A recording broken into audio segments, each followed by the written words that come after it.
Waalaikumsalam warahmatullahi wabarakatuh. Sebelumnya saya ucapkan terima kasih kepada Ibu Agni atas kesempatannya untuk hadir bersama-sama di bagian percakapan praobservasi. Jadi sebelumnya Ibu mohon maaf, saya sampaikan dulu bahwa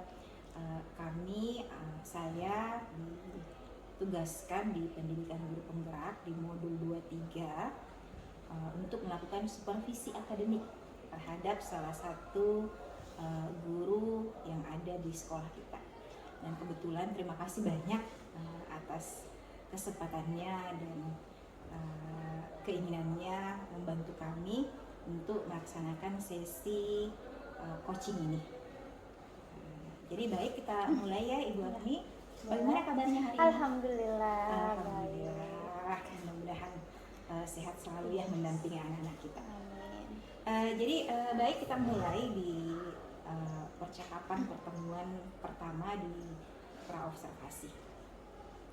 Ini alhamdulillah sudah ada, saya lihat kirimannya tentang RPP yang akan Ibu Agni laksanakan. Boleh ya saya tanya-tanya sebentar? Boleh. Ya, baik, kita melangkah di pertanyaan pertama.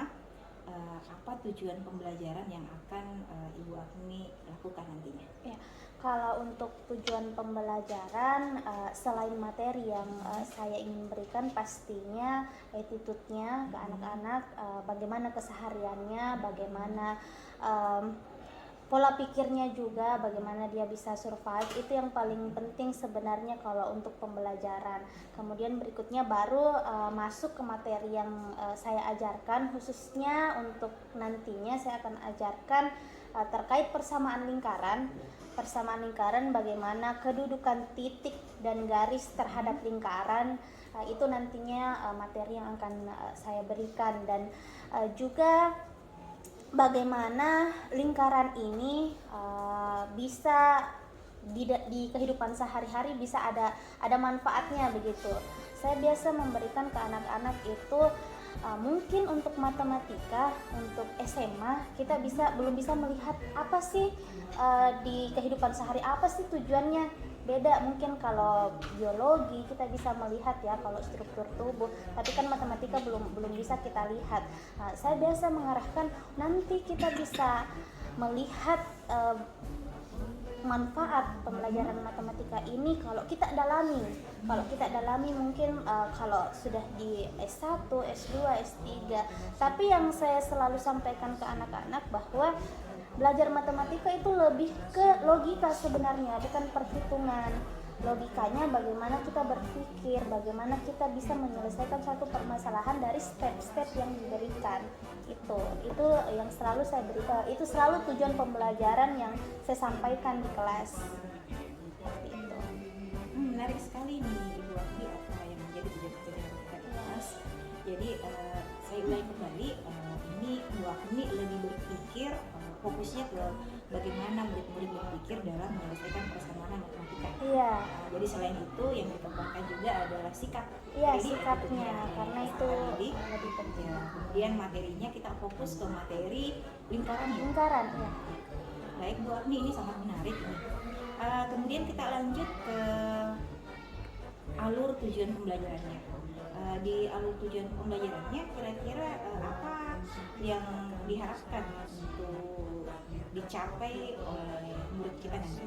Iya, kalau berbicara tentang apa yang diharapkan pastinya mengarah pada tujuan juga, karena kan apa yang menjadi tujuan pembelajaran pastinya itu juga yang mau kita capai. Jadi harapan kami saya ke anak-anak terkait apa yang akan dicapai ya sama dengan tujuannya tadi, bagaimana setelah mempelajari ini persamaan lingkaran ini, anak-anak mampu mengetahui bagaimana kedudukan, kalau untuk materi ya Bu ya, bagaimana kedudukan titik terhadap lingkaran, apakah berada di dalam lingkaran, pada lingkaran atau di luar lingkaran. Begitupun dengan garis. Jadi biasanya juga saya itu memberikan grafik grafik ke anak-anak. Artinya kan banyak anak-anak biasanya kalau untuk teori kurang paham, tapi kalau diberikan gambaran grafik itu lebih paham. Seperti itu. Ini ya, Ibu Agni, ini bagus sekali yang disampaikan. Cuma di RPP-nya yang saya lihat, di RPP yang dibagikan ini di bagian awal sudah tertulis tujuan pembelajaran. Ya. Mungkin bisa dilengkapi nanti di bagian B-nya, alur tujuan pembelajarannya sesuai Alur jelaskan tadi. tujuan pembelajaran. Ya. Jadi tadi juga disampaikan bahwa persamaan lingkaran bukan hanya tertuju pada titik, Iya, tapi juga pada garisnya. irisan dari lingkaran. Iya. Ini sudah sangat bagus Bu Agni. Kita lanjut, boleh saya tahu bagaimana langkah-langkah pembelajaran yang akan Ibu nanti kembangkan di kelas? Artinya detailnya. Iya. Kalau untuk detailnya, saya jelaskan per menitnya atau bagaimana? Bagaimana saya masuk begitu Bu sampai akhir. Biasanya saya di kelas itu pastinya dilakukan pertama kali peserta didik dan saya pun melakukan doa bersama, berdoa sesuai dengan keyakinan ya masing-masing. Kemudian saya mengecek kehadiran siswa, apakah siswa siap belajar atau tidak, karena ya, menurut saya itu penting. Jadi ada hubungannya kesiapan belajar. Iya, kesiapan belajar, ngecek bagaimana. Kemudian kehadirannya juga, anak-anak jangan sampai masih ada yang berkeliaran di luar kelas, masih ada di koperasi mungkin, masih ada di kelas lain, itu saya cek. Kemudian saya cek juga siapa-siapa yang sakit di UKS atau apa, melihat kondisi, karena jangan sampai juga ada anak-anak yang sakit ada di kelas tapi dia artinya sakit, tidak siap menerima pembelajaran. Otomatis saya kan bertanya dulu, melihat dulu sakit apa, kemudian atau mungkin sakit kan bukan cuma sakit fisik ya Bu ya, pasti mungkin secara mental juga, psikis juga. Jadi sekitaran 15 menit saya ngobrol dulu dengan anak-anak, menciptakan bonding sama anak-anak, bagaimana supaya mereka juga nyaman belajarnya. Jadi sekitar 15 menit itu saya lakukan pengecekan kondisi siswa.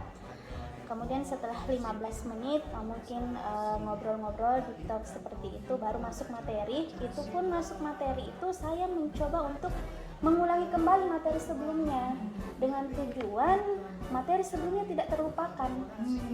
Itu materi sebelumnya tidak terlupakan, saya ulangi, ada mungkin sekitar 30 menit saya ulangi dengan latihan soal, kembali bertanya ke siswa bagaimana, sudah paham nggak dengan materi sebelumnya, karena menurut saya percuma kita melanjutkan materi kalau materi sebelumnya itu masih belum paham. Iya, jadi saya mencoba untuk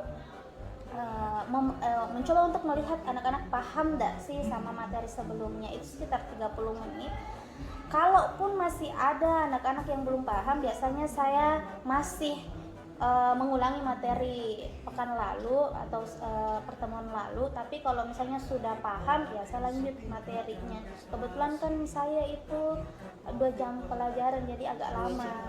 Jadi itu sampai selesai pun ada kesimpulan yang kita pelajari, kemudian berdoa lagi, bersyukur karena diberikan kesempatan belajar, menciptakan suasana kelas senyaman mungkin, karena kalau materi perhitungan itu agak sulit juga ke anak-anaknya, apalagi kalau jam-jam siang begitu Bu.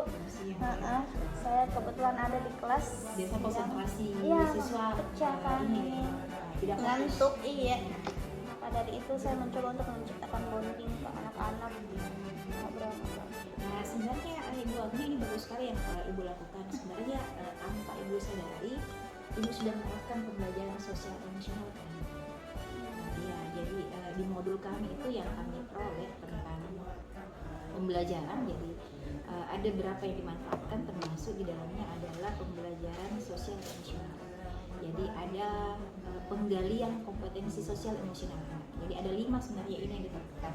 Yang pertama itu dia bagaimana kita menggali kesadaran diri anak, Kesadaran diri. kesadaran diri, kemudian manajemen diri anak, kemudian yang ketiga kesadaran sosial, yang keempat itu keterampilan berelasi, dan yang kelima pengambilan keputusan yang bertanggung jawab. Di bagian awal tadi Ibu Agni jelaskan bahwa bagaimana membangun hubungan sosial emosional kepada anak di bagian kegiatan pendahuluan itu memperkuat bonding ikatan antara anak-anak. Jadi sambil kita cerita termasuk mengingatkan kehadiran anak, siapa-siapa yang hadir dan tidak hadir, itu termasuknya bagian mengajak peserta didik untuk saling berempati. Jadi di situ ada kesadaran sosialnya, kemudian kesadaran dirinya, manajemen dirinya anak-anak. Nanti di bagian akhir kan saya dengar tadi bahwa ada proses memberikan kesimpulan.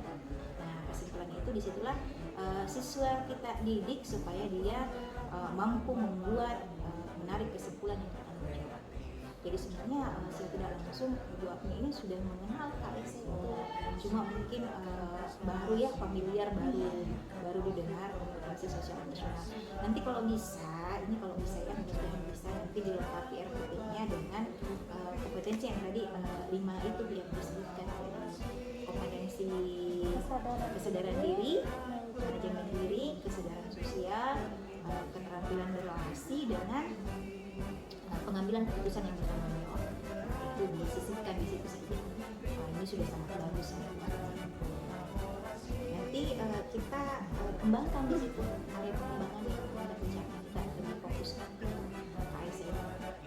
Dalam artian RPP-nya ini mencakup 5 yang tadi. Jadi kita sisipkan di sana 5 itu di RPP. Di kegiatan pembelajaran atau Di kegiatan pembelajarannya.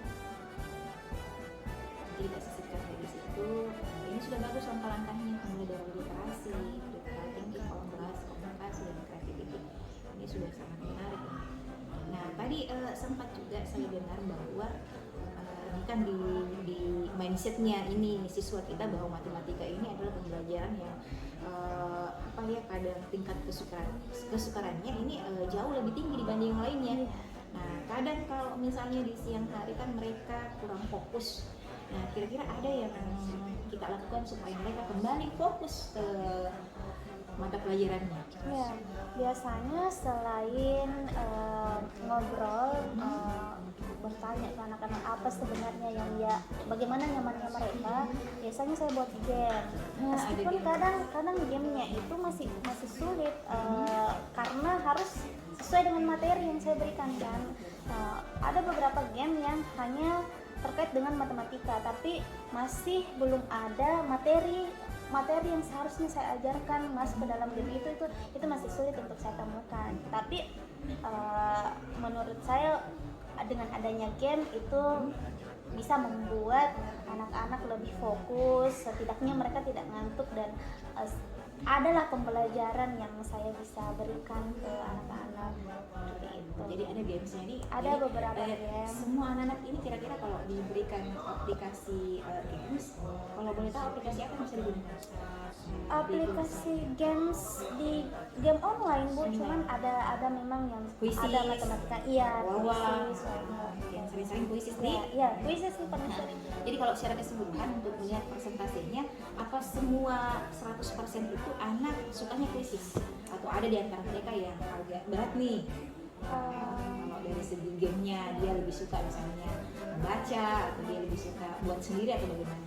Kalau saya melihatnya hampir bisa dikatakan 80% lah anak-anak mencintai gamenya dibanding materi. Cuman saya juga sudah bertanya, observasi ke anak-anak, ternyata untuk pembelajaran dengan perhitungan, anak-anak itu suka kalau saya menjelaskan secara detail. Itu Langsung kalau visual. untuk visual, makanya saya langsung menuliskan memang di papan tulis, tidak ada LCD yang saya hanya jelaskan ini loh dari sini ke sini, tapi anak-anak lebih suka kalau saya memang menjelaskan, memberikan secara detail dari mana step by stepnya, dari mana angka 2, dari mana ini, dari mana itu anak-anak lebih paham ternyata.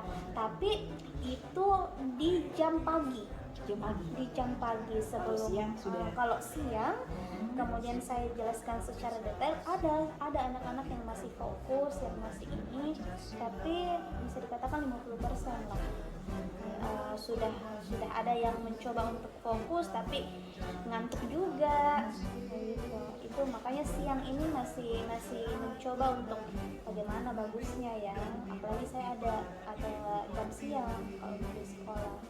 Tadi kan alternatifnya salah satunya materinya di jam. Tapi kan tidak setiap hari juga, tidak boleh juga setiap pertemuan siang saya kasih game Bu, karena itu materinya jadinya berantakan. Ya. Kalau misalnya saya Ketinggalan materi. ketinggalan. Nah, ini sudah bagus ya Ibu Agni, apa yang Ibu Agni lakukan. Di situ sebenarnya secara tidak langsung Ibu Agni sudah melakukan yang namanya pembelajaran diferensiasi. Jadi kita melihat apa-apa yang lebih disukai oleh peserta didik, bakatnya di mana, minatnya di mana, gaya belajarnya bagaimana. Jadi tadi ada gaya belajarnya yang visual sekitar 20%, mungkin yang audio visual yang suka game aplikasi itu sekitar 80%. Nah di situ sebenarnya awalnya, jadi sebelum kita melakukan pembelajaran ada proses namanya asesmen diagnostik non kognitif. Nah di situ kita boleh Bu Agni sendiri yang melakukan, boleh meminta bantuan dari guru BK untuk identifikasi atau kurikulum mengidentifikasi mana gaya belajarnya anak. Jadi ada gaya belajar yang kinestetik, mungkin kalau dia sukanya misalnya si A ini dia kinestetik ya, sering-sering dia suka dipanggil di papan tulis, ayo kerjakan. Itu merupakan gaya belajar kinestetik. Jadi ada yang audio, ada yang visual, ada yang kinestetik. Kalau audio kan dia mesti dijelaskan syarat itu. Nanti kalau bisa lagi ya Bu, nanti disisipkan lagi di RPP-nya. Jadi silakan dikatakan bahwa ya kelompok siswa yang misalnya menyukai visual kita berikan materi pada saat prosesnya seperti ini. Nanti kita per kelompok. Tapi itu masuk di, kalau tadi kan yang Ibu katakan terkait KSE ini yang kesadaran diri, manajemen diri, masuk di metode pembelajaran ya Bu ya? Iya. Kalau untuk kegiatan pembelajaran, iya, kalau juga. untuk masuk di Iya, kegiatan jadi juga. semua itu disatukan di kegiatannya. Jadi alternatif yang lain sebenarnya kalau misalnya di jam terakhir itu ada kurang fokus, kalau di jam kami diajar tentang bagaimana membangun mindfulness, jadi kesadaran diri secara penuh pada siswa. Biasanya kami didengarkan dengan alunan musik yang agak-agak tenang, kemudian diupayakan supaya peserta didik lebih rileks. Jadi dia diarahkan ke alunan musik, kemudian dipejamkan matanya, kemudian kita memfokuskan, coba rilekskan udara yang keluar masuk dari dalam tubuh, kasih rileks semua anggota tubuh. Paling tidak sekitar 5 menit boleh digunakan cara seperti itu. Itu artinya konsep mindfulness, membangun fokus, kesadaran penuh peserta didik. Tapi selanjutnya setelah itu masuk materi. Iya, setelah mereka ini fokus kembali ya langsung materi kembali. Atau bisa dengan ice breaking sebentar kalau jam-jam istirahatkan dan jam terakhir Jam sudah 1 terakhir ya. Kalau mereka kurang fokus bisa disisipkan dengan ice breaking sekitar 5 menit lah. Jadi sangat menarik ini buat ini nanti kita kita bisa sisipkan kembali di KSE dengan diferensiasi itu. Terus kira-kira di bagian ininya buatnya di bagian produknya. Ini produk tadi seperti apa? Produk itu seperti proyek ya. Iya, penilaiannya. Bagaimana penilaian yang akan Ibu ini sampaikan atau lakukan? Maksudnya kayak keterampilannya atau bagaimana? Penilaiannya, iya boleh keterampilannya. Kalau Proyek penilaian, boleh. kalau penilaian itu saya ada 2. Yang pertama ada pengetahuan pastinya, kemudian ada keterampilan. Sebenarnya kadang saya jadikan 3 karena kadang saya untuk attitude itu saya ada untuk sikap ada penilaian tersendiri karena ada beberapa anak-anak yang untuk pengetahuan kurang tapi sikapnya attitude-nya itu bagus sekali, makanya Psikomotorik. Oh ya, saya tidak tahu namanya. Intinya ya seperti itu. Jadi ya ada 3 pengetahuan. Ya kalau pengetahuan pastinya sesuai dengan kemampuan ya, sesuai dengan kemampuan. Kalau keterampilan, ya saya ini ada keterampilan. Misalnya kemarin itu materi polinomial, trigonometrika, mereka membuat semacam mading begitu Bu, semacam mading, ada rumus-rumus, ada grafik-grafik, tempel-tempel dengan stiker-stiker. Itu juga saya lakukan. Kalau yang khusus di hari Selasa nanti ini Oh, khusus yang hari Selasanya nanti untuk penilaiannya. Kalau untuk hari Selasa mungkin nantinya masih 2, attitude-nya dengan pengetahuannya. Kalau untuk keterampilannya biasanya saya di akhir. ya di Di akhir. akhir. Jadi kalau untuk hari-harinya biasanya hanya 2 itu sih. Kalau di keterampilannya bagaimana biasanya? Itu yang seperti tadi Yang ada mading. ada mading, bagaimana mereka kemarin juga ada video yang saya berikan. Ya saya terserah mereka lah bagaimana, intinya ada produk yang saya lihat, Ya, ada karya yang tapi tidak semuanya bahwa misalnya pada hari ini oke tugas kalian minggu depan semuanya bikin video ya, enggak juga. enggak Bu, biasanya Iya. di akhir ini semester. Maksudnya seragam, itu tugasnya seragam atau bagaimana atau bervariasi? Kemarin seragam, tapi sepertinya saya merencanakan ya terserah anak-anak lah. Nah itu iya, itu termasuk diferensiasi produk. Jadi diferensiasi produk itu kita memberikan tugas kepada siswa. Jadi terserah mereka mau lakukan seperti apa, yang penting kontennya atau materinya sama. Jadi kalau tadi materinya materi lingkaran ya sesudah materi lingkaran itu terserah mereka mau lakukan dalam bentuk video, kan tidak semuanya nih anak yang suka video, yang mau dalam bentuk mading boleh, dalam bentuk video boleh, seperti itu. Bisa mungkin nanti ditambahkan juga di bagian RPP-nya di penilaian keterampilan seperti itu. Boleh ditambahkan. Selanjutnya yang terakhir ini Bu Ani, kira-kira strategi yang akan dipersiapkan nanti di hari Selasa itu apa, kira-kira strategi yang akan dipersiapkan? Kalau untuk strategi itu biasanya strategi saya selalu sama setiap harinya, seperti yang saya jelaskan tadi, metode pembelajarannya atau secara detail pembelajarannya seperti apa. Itu setiap hari saya lakukan seperti itu saja, setiap pertemuan saya lakukan seperti itu. Jadi kalau dikatakan ada strategi khusus itu sebenarnya tidak ada. Paling itu masih saya pikirkan kalau anak-anak tiba-tiba saya lihat ekspresinya bosan atau apa, yang itu mungkin memerlukan strategi khusus lagi. Jadi tetap metode awal itu konvensional ya, jadi penyampaian materi secara ceramah seperti itu. Nanti dikolaborasikan dengan misalnya kalau misalnya kurang fokus nanti kita sisipkan materi khusus dan sebagainya. Iya.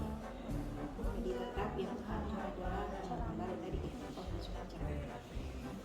Terima kasih Bu Agni demikian untuk hari ini. Mudah-mudahan apa yang kita lakukan ini insya Allah kedepannya ini sudah sangat bagus. Tidak sabaran ini menunggu hari Selasa untuk melihat bagaimana proses pembelajaran yang akan Ibu Agni lakukan. Terima kasih untuk hari ini Bu Agni. Mudah-mudahan dengan Selasa nanti bisa dilengkapi kembali tadi disisipkan terutama poin KSE dengan diferensiasinya. Atau ada yang mau ditanyakan? Saya sebenarnya masih bingung apa itu KSE, karena dari tadi Ibu menjelaskan terkait KSE. Saya masih bingung apa sih KSE itu. Kepanjangan dari kompetensi sosial emosional. Jadi kompetensi yang tadi yang 5 itu yang saya jelaskan di awal, yang kesadaran diri, kesadaran sosial.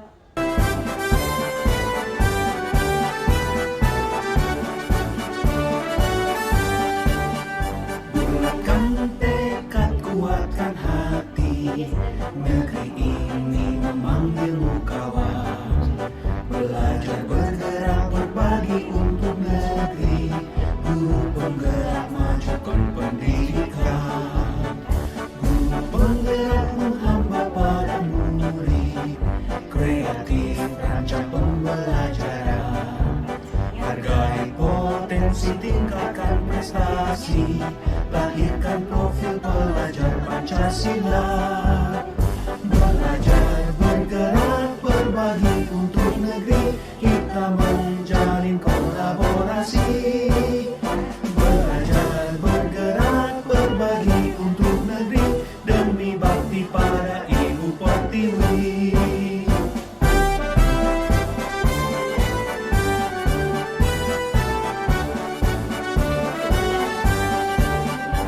Bulatkan tekad, kuatkan hati, negeri ini memanggilmu kawan. Belajar, bergerak, berbagi untuk negeri, guru penggerak, majukan pendidikan. Guru penggerak menghamba pada murid, kreatif rancang pembelajaran. Hargai potensi, tingkatkan prestasi, lahirkan profil pelajar Pancasila. Belajar, bergerak, berbagi untuk negeri, kita menjalin kolaborasi. Belajar, bergerak, berbagi untuk negeri, demi bakti pada Ibu Pertiwi. Belajar, bergerak, berbagi untuk negeri, kita menjalin kolaborasi. Belajar, bergerak, berbagi untuk negeri, demi bakti pada Ibu Pertiwi. Demi bakti pada Ibu Pertiwi. di kelas juga. Kemudian yang terakhir itu diferensiasi produk yang tadi saya jelaskan bahwa terkadang kita memberikan penilaian itu homogen, harusnya heterogen. Jadi boleh anak-anak terserah yang melakukan menyampaikan tugasnya dalam bentuk apapun yang mereka senangi. Yang jelasnya kontennya atau materi kita tidak melampaui dari materi itu. Ya, ngerti ya?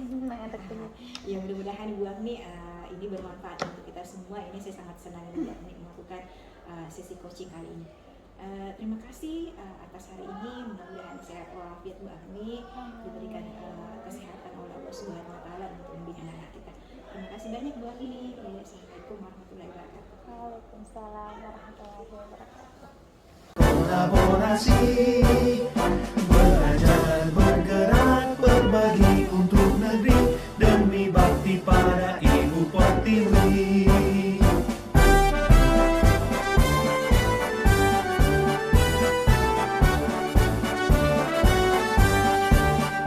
Bulatkan tekad, kuatkan hati, negeri ini memanggilmu kawan. Belajar, bergerak, berbagi untuk negeri, guru penggerak, majukan pendidikan. Guru penggerak menghamba pada murid, kreatif rancang pembelajaran. Hargai potensi, tingkatkan prestasi, lahirkan profil pelajar. Bisalam.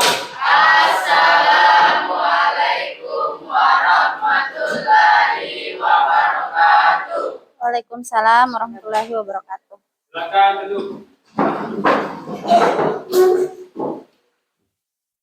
Belum belajar, marilah kita berdoa. Berdoa dimulai.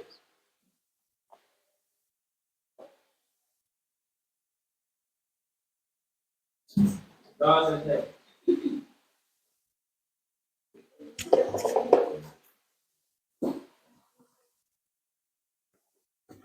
Ada. Oke, bismillahirrahmanirrahim. Assalamualaikum warahmatullahi wabarakatuh.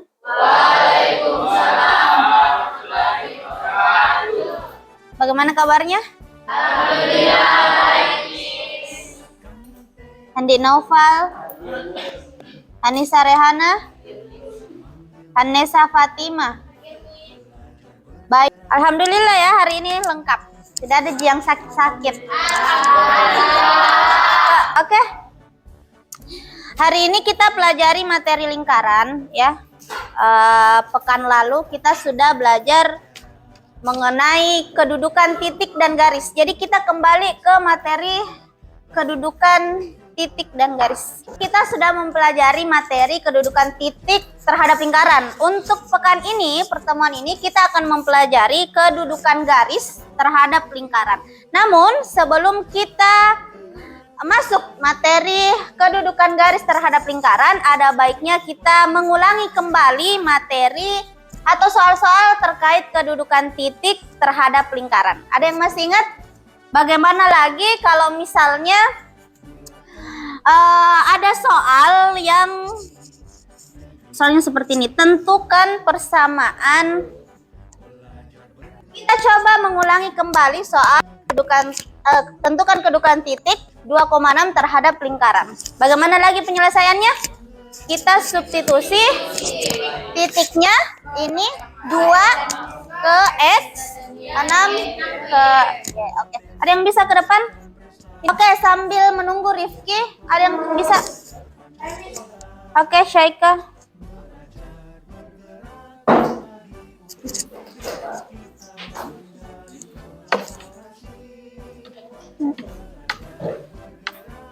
Di situ, Min. Kalau bisa. Tadi Syaika menjawab ya, mengerjakan sama seperti yang kita lakukan pekan lalu. Jadi titik 2,6 ini kita substitusi masuk ke persamaan ya. 2-nya kita ganti di X karena kan ini merupakan X1 dan Y1. Berarti X-nya 2-nya kita substitusi masuk ke sini, Y-nya kita substitusi masuk ke sini. Nah, ini yang dilakukan sama Syaika. Syaika ini dia selesaikan dulu atau jabarkan dulu kuadratnya. Boleh juga, tapi boleh pakai cara kedua, bisa langsung disubstitusi 2-nya ke sini. Ya, 2-nya ke sini. Kemudian Y-nya 6-nya ke sini, bisa juga. Berarti langsung angka. Nah, kalau Syaika dia jabarkan dulu. Kemudian terakhir baru dimasukkan nilai X-nya dan Y-nya. Itu sama. Atau ada yang mau ditanyakan dulu? Ada yang mau ditanyakan?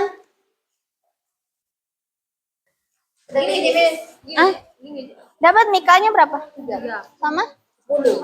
Ada Ji? K kurang 3. K kurang 10. Berapa? Berarti K-nya sama dengan 3 atau K sama dengan 10. Yang mana di option? Oke. Pelajaran pada pagi ini yang berikutnya kita berdoa dimulai. Oke, silakan istirahat. Belum? Berbagi untuk negeri, guru penggerak majukan pendidikan, guru penggerak menghamba pada murid, kreatif rancang pembelajaran, hargai potensi, tingkatkan prestasi, lahirkan profil pelajar Pancasila, belajar bergerak berbagi untuk negeri, kita menjalin kolaborasi. Baik, sebelumnya saya mengucapkan terima kasih banyak kepada Ibu ini. Tadi kita sudah melakukan proses observasi pelajaran bahas. Itu sudah luar biasa apa yang telah dilakukan. Berikut singkat saja kita akan melakukan basic penerapan pasca observasi kita ya. Baik, kita mulai yang pertama, bagaimana perasaan ini setelah mengenai perasaan yang pastinya setiap selesai mengajar ada perasaan bersyukur karena artinya kan berbagi ilmu, kemudian ada percakapan dengan anak-anak itu bisa menjadi ada lagi yang kami bisa berikan ke anak-anak, ada juga pembelajaran dari anak-anak yang bisa saya ambil, saya pelajari. Ada perasaan bahagia tentunya, ada perasaan lega, bangga juga, bangga sama diri sendiri, mampu menjadi guru karena menjadi guru itu tidak mudah. Bangga juga melihat anak-anak yang mampu menyelesaikan soal-soal yang mungkin ada soal yang susah tapi mereka bisa kerjakan otomatis, artinya kan mereka paham ya apa yang saya ajarkan. Oke, jadi ada perasaan bersyukur ya Ada, sudah berbagi ilmu pastinya. kepada murid-murid kita. Iya. Kemudian ini kita kembali ke kemarin yang di praobservasi di hari Sabtu. Kemarin sempat saya lihat RPP-nya ada pengembangan kegiatan literasi dengan 4C. Jadi di kegiatan tadi, di aksi yang Ibu Agni lakukan tadi, apa sudah terlihat kegiatan literasi dengan 4C tersebut? Kalau untuk kegiatan tadi tidak berjalan seperti yang ada di RPP karena ada beberapa kendala tadi. Seharusnya saya kelompokkan sesuai dengan minatnya, sesuai dengan apa yang mereka senangi. Cuman karena terkendala waktu, kebetulan tadi saya masuknya itu agak terlambat, jadinya tidak sempat membagi kelompok. Namun tadi ada juga jalan-jalan ke anak-anak itu, mereka saling bekerja sama. Memang tempat duduknya sudah sesuai dengan nyamannya mereka, dengan gaya belajarnya mereka. Jadi sebenarnya tanpa saya lakukan kelompok itu dikatakan 90% lah mereka sudah sesuai dengan minat belajarnya. Ini sudah sesuai dengan minat belajarnya ya? Iya.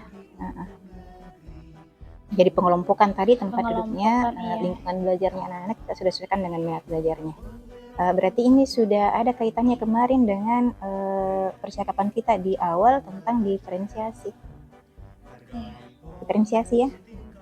Jadi kalau tadi di pembelajaran yang Ibu Agni lakukan, kira-kira selain diferensiasi proses, jadi namanya diferensiasi proses, ada tidak diferensiasi konten yang Ibu lakukan tadi?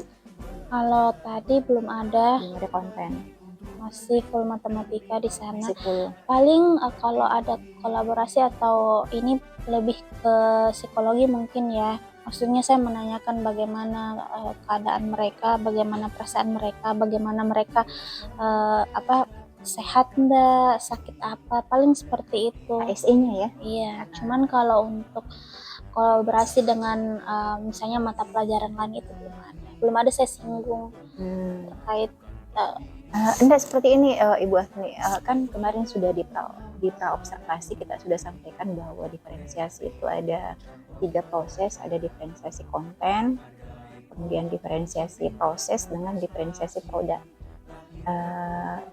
Yang maksudnya diferensiasi konten itu penyajian materi yang berbeda-beda berdasarkan gaya belajarnya anak-anak yang audio, visual, dan lain-lain. Kalau saya melihatnya seperti ini, sebenarnya sudah ada diferensiasi kontennya terlihat dari penggunaan LCD untuk yang visual, kemudian satu persatu ke atas itu anak-anak kita tunjuk satu persatu, itu kan diferensiasi kinetik bagi peserta didik yang punya gaya belajar dia suka gerak. Jadi secara tidak langsung sebenarnya apa yang Bu Agni lakukan itu sudah luar biasa. Itu masuk diferensiasi kontennya, sisa diferensiasi produknya. Karena di bagian akhir tadi ada tidak penugasan yang diberikan kepada siswa? Tidak ada. Belum ada ya. Nanti bisa dikembangkan untuk selanjutnya. Kemudian kita masuk ke tantangan. Jadi apa tantangan dan hambatan yang Ibu Agni rasakan pada saat melakukan pembelajaran tadi? Kalau tadi itu tantangannya paling kalau misalnya kami bercerita, maksudnya ngobrol terkait pribadi, terkait di luar mata pelajaran, mereka kan sebenarnya suka yang seperti itu, tapi karena di jam mata pelajaran otomatis terbatas waktu. Jadi berkali-kali tadi tolong perhatikan dulu, kita kembali lagi ke papan tulis gitu. Itu paling tantangannya di setiap mengajar sih.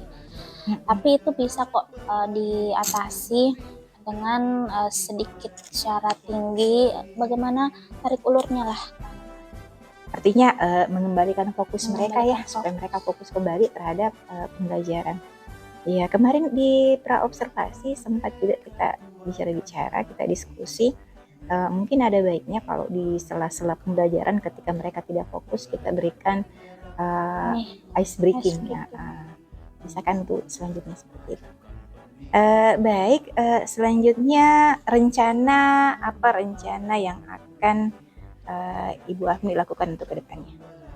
Untuk rencana, karena saya sudah mengetahui terkait pembelajaran berdiferensiasi atau KSE ya Bu ya namanya. Mungkin ada perbaikan RPP. Perbaikan RPP. Iya, perbaikan RPP. Sesuaikan diintegrasikan dengan diferensiasi dengan KSE. KSE itu. Kompetensi sosial emosional. Mungkin itu perangkat pembelajaran RPP saya coba kembangkan.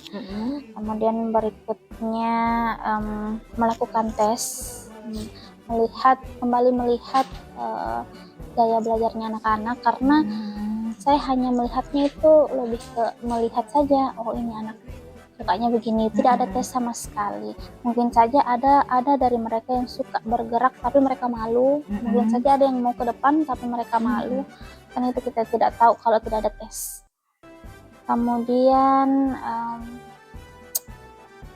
mungkin saya akan merancang pembelajaran yang saya ini dengan aplikasi game Supaya lebih menarik. Jadi bukan hanya ceramah gitu. Mungkin ada game nantinya. Dalam bentuk apa itu? Mungkin puisis, tapi masih saya cari anak-anak sukanya yang bagaimana. Ya. Jadi ada 3 ya Bu Afni. Jadi perbaikan perangkat, kemudian melakukan ini tes diagnostik gaya belajar, karena selama ini yang Ibu kerjakan itu hanya mengobservasi, jadi tidak ada penilaian secara otentik ya. Kemudian yang ketiga, integrasi pembelajaran dengan beberapa aplikasi yang mendukung peningkatan pembelajaran peserta didik. Kemudian kira-kira ukuran keberhasilannya bagaimana? Kalau untuk yang perbaikan RPP ya pastinya ada produk RPP yang saya hasilkan yang terintegrasi dengan tadi KSE, pembelajaran diferensiasi. Kemudian kalau untuk tesnya mungkin ada form hasil tesnya, karena kan tesnya pasti menggunakan kertas atau aplikasi, mungkin otomatis ada hasilnya, ada quote-nya yang bisa kita lihat gaya belajarnya. Kalau untuk perancangan atau inovasi menggunakan aplikasi ya ada aplikasi juga, ada aplikasi yang maksudnya ada soal yang saya masukkan di aplikasi tersebut, kemudian harapannya siswa bisa lebih aktif dalam belajar karena suasana baru lagi. Selanjutnya kira-kira pendukung untuk melakukan pengembangan diri itu kira-kira apa Bu? Ada yang dapat mendukung? Iya, pastinya laptop. Sarana ya? Sarana laptop. Pasti jaringan juga pastinya. Jaringan internet yang mendukung, yang memadai. Kemudian mungkin ada kolaborasi dengan guru mata pelajaran yang lain untuk yang serumpun seperti ya mungkin kimia bisa, fisika. Pasti tertariknya lebih ke psikologi, BK. Nah, menurut saya lebih penting mengetahui perasaan bagaimana mereka. Ini kira-kira waktu pelaksanaannya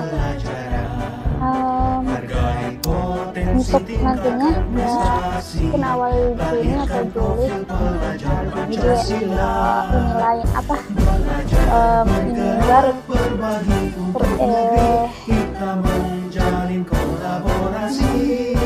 awal belajar dia ya. Baik, terima kasih ini apa yang pada hari ini luar biasa memberikan terima kasih atas kesempatan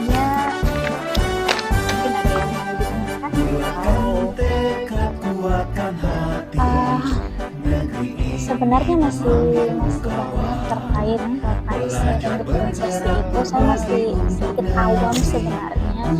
Misalnya apakah terkait kolaborasi ya, apakah menyatukan semua mata pelajaran itu hanya mata pelajaran yang serumpun saja. Misalnya apakah ini menjadi tantangan sebenarnya. Misalnya matematika bisa nggak komunikasi dengan olahraga mungkin, ada konten atau produk yang bisa ini enggak ya, dengan kalau ini fisika mungkin bisa karena sama-sama perhitungan, tapi bagaimana kalau misalnya sama sejarah sama mungkin masih apakah bisa semua pelajaran atau hanya yang itu saja. Sebenarnya begini ya, maksud kognitif ini kan kita hanya melihat kemampuan teori. Ini bisa kita lihat berdasarkan observasi seperti yang dilakukan, kemudian wawancara juga bisa langsung pada anak. Yang ketiga, kita langsung bisa buat survei, jadi berapa pertanyaan yang mengarah ke gaya belajar mereka. Nah di sini kita kolaborasi dengan guru BK. Jadi apa yang disampaikan oleh guru BK terhadap hasil penilaian diagnostik non kognitifnya itu juga bisa disinkronkan dengan kurikulum. Ini baiknya sebenarnya kurikulum dengan BK yang melakukan, kemudian itu sebagai gambaran bagi kita untuk memetakan di mana harusnya atau mengelompokkan anak-anak berdasarkan gaya belajar mereka. Kalau misalnya untuk kolaborasi dengan mata pelajaran serumpun seperti matematika wajib dengan peminatan itu kan lebih bagus lagi. Itu sudah jelas integrasinya. Kalau di IPA kan bisa diintegrasikan dengan perhitungan-perhitungan. Termasuk saya di kimia kan sering sekali ada pertemuan X kuadrat ya sampai determinan itu di asam basa, di penyangga, hidrolisis. Materi saya itu ada tentang determinan. Kemudian kalau di misalnya tadi contohnya di sejarah dengan olahraga itu bisa kita kolaborasi dalam hal pembinaan karakter profil pelajar Pancasilanya. Jadi misalnya kita kolaborasi bagaimana bentuk beriman dan bertakwanya anak di sejarah dengan di matematik, kita bandingkan. Jadi bisa sebenarnya semua. Cuma beratnya di sini ya kita terkadang terkendala oleh waktu. Lagi menyiapkan kontennya yang banyak. Kalau kita mau mau memetakan siswa berdasarkan gaya belajarnya itu kan harus kontennya juga harus disiapkan. Jadi bukan hanya prosesnya, kontennya, belum lagi pada saat produk anak-anak yang dihasilkan karena diferensiasinya banyak itu penilaiannya. Jadi terkadang kita terkendala di waktu saja. Tapi sekali lagi selama kita mau melakukan perubahan meskipun sedikit itu insya Allah akan bisa. Ini luar biasa Ibu Afni, seperti tadi banyak beberapa yang saya catat ini aktivitas pengembangannya, ini luar biasa. Nanti kalau misalnya di bulan Juni dengan bulan Juli mungkin terkendala dalam mengembangkan apa yang tadi ingin dicapai, bisa sering-sering bersama kami. Insya Allah nanti kami ini siap untuk sering-sering berbagi pengetahuan. Baik, terima kasih banyak Bu Afni untuk hari ini. Mudah-mudahan sehat terus. Sehat mendampingi anak-anak kita dalam menuju proses pembelajaran yang lebih baik. Terima kasih ya Bu Afni. Assalamualaikum warahmatullahi wabarakatuh. Waalaikumsalam warahmatullahi wabarakatuh.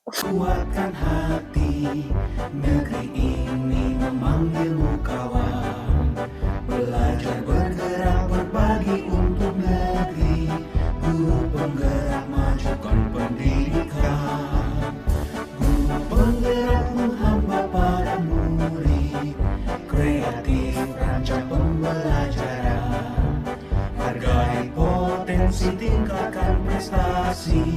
Lahirkan profil pelajar Pancasila. Belajar bergerak berbagi untuk negeri. Kita menjalin kolaborasi. Belajar bergerak berbagi untuk negeri. Demi bakti pada Ibu Pertiwi.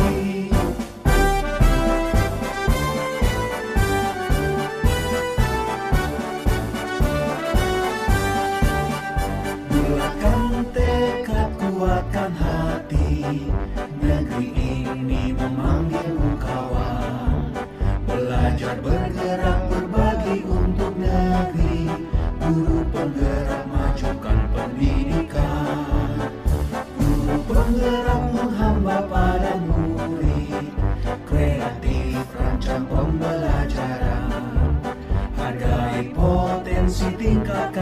edukasi, lahirkan profil pelajar Pancasila.